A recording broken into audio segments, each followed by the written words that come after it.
Here's another clip. We have this theory that it could be Antifa that was involved in this. Let's take a look at what would have happened if someone suspected that someone was Antifa in this with these MAGA rioters.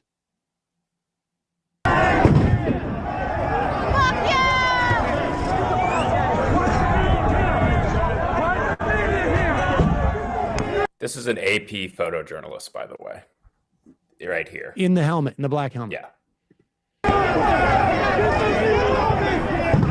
coming for you! And you're not seeing it. You're get the fuck out!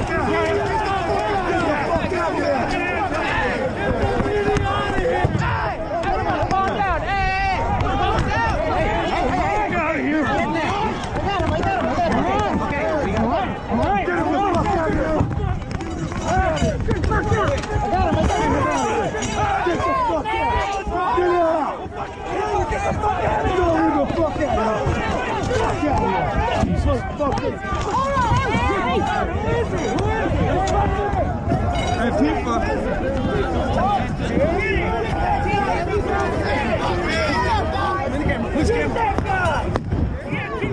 No, he's not. He's not Antifa. Are you Antifa? You Antifa? No, he's not. He's fresh. Come on, guys. Come on. Are you Antifa? You Antifa? Come with me. Come on. We'll walk you out. Let's go. Come with me. Well, at least there's a guy decent enough to walk the guy out as he's getting beat up for supposedly being Antifa. Yeah, Ainsley Earhart says, though, we really need to feel bad for those guys. There's another guy who played up Maxine Waters' attack who was minimized in the entire day. And I think Michael Trace is his name. And I think he's disgusting.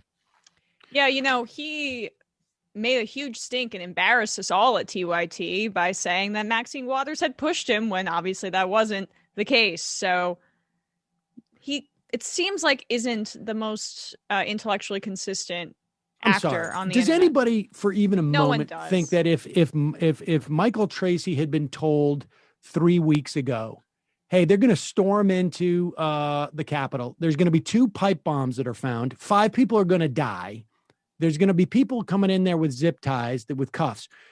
You know what he would have said? Like, oh, you liberal resistance person, that's insane. Like, I mean, give me a break, right? Yeah. I mean, this is like the whole thing of downplaying this. Like, look, if what we saw is all there is, that is still incredibly heinous. I mean, and we just don't know.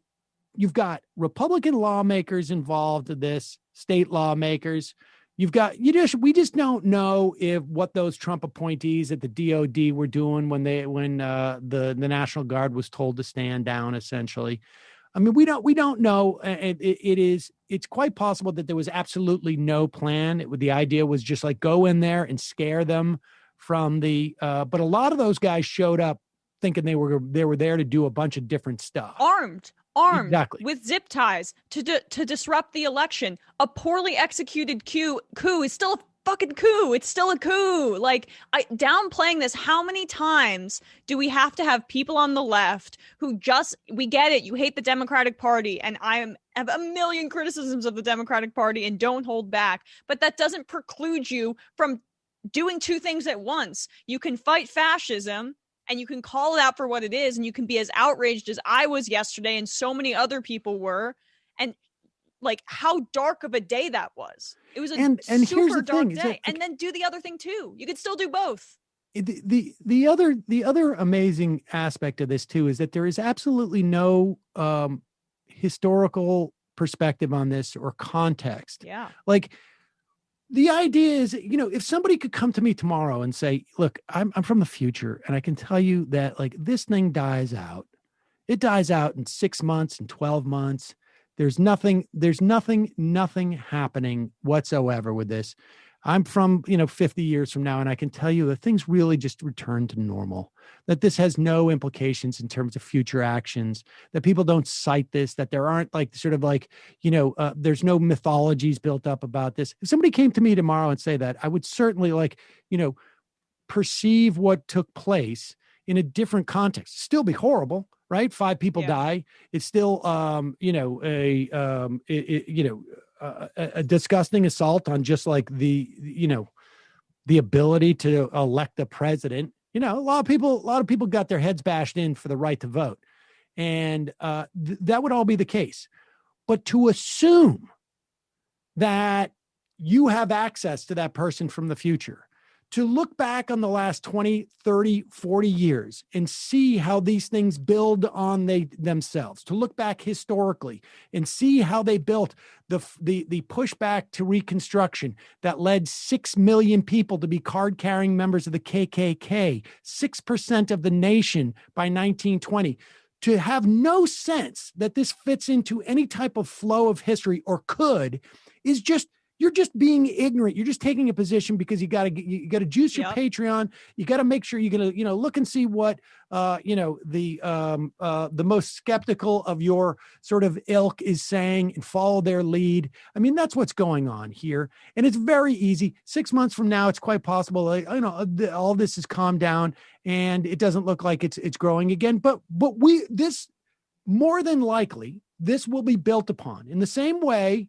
In many respects, you look at Occupy and you see where people went from Occupy in terms of, some people went towards like where Michael Tracy and Tim Pool are, but other people, the vast majority of those people, got into organizing, and they bring about, they're either doing like, mutual aid, or they're doing organizing to stop people from getting evicted. I mean, there are implications to that in my mind are very positive. The idea that this type of organization that has this type of anger, that has this type of sense that they are so aggrieved that they have the right to yell USA, USA as they're going in and trashing the Capitol is going to lead to nothing that is detrimental, is just like, I'm sorry, if I thought he was a good faith actor, I would say he's in total denial. And not just him. There's a lot of people who have this attitude. Exactly. I mean, this is so on point, Sam. And it's the same naivete, but it's purposeful so it can enrich yourself,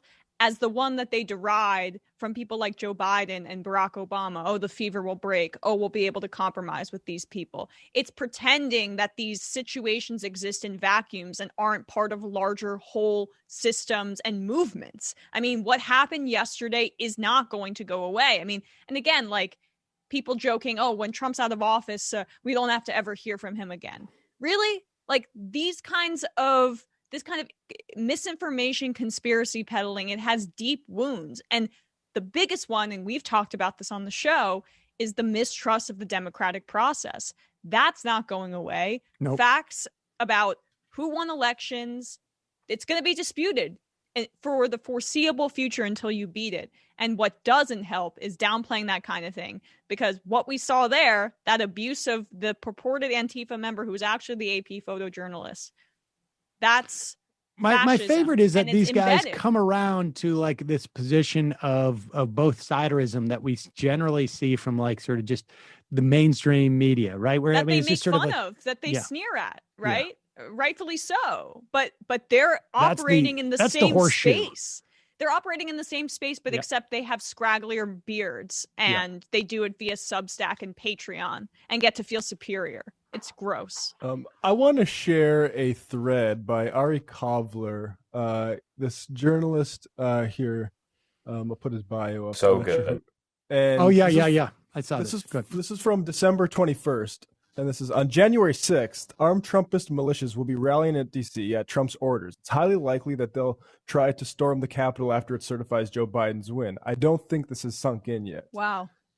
These people are angry at the Democrats, are angry at the GOP for not suspending democracy. Let me scroll down one more. They are convinced that Congress will somehow declare Trump the winner on January 6th. Maybe Pence will refuse to count the electoral votes from states Biden won, or the Senate will throw those votes out, or Justice Thomas alternatively. And he's got like a bunch, I think it's in a different thread of his on the 19th actually, but of them saying just that when Trump said he promised a wild protest on January 6th, this is exactly like this is the plan of action, and they thought, Pence would come through for him. And so I just want to bring that up in the context of the Capitol Police saying there wasn't intelligence that said they were going to storm the Capitol. Because yes, and I mean, I saw it. I know this is sort of my job, but I wasn't following that beat super closely. It was pretty apparent, I think, that they thought something big was going to happen. Yeah. So unbelievable. And I don't know that I want to say, like, I don't know that if I saw that in that moment, I would be like, yeah, that's definitely going to happen. But I mean, the idea is that there were people who are sort of in tune with this. Well, you're not responsible for Capitol security either. I am not. That is that is absolutely true. I am not.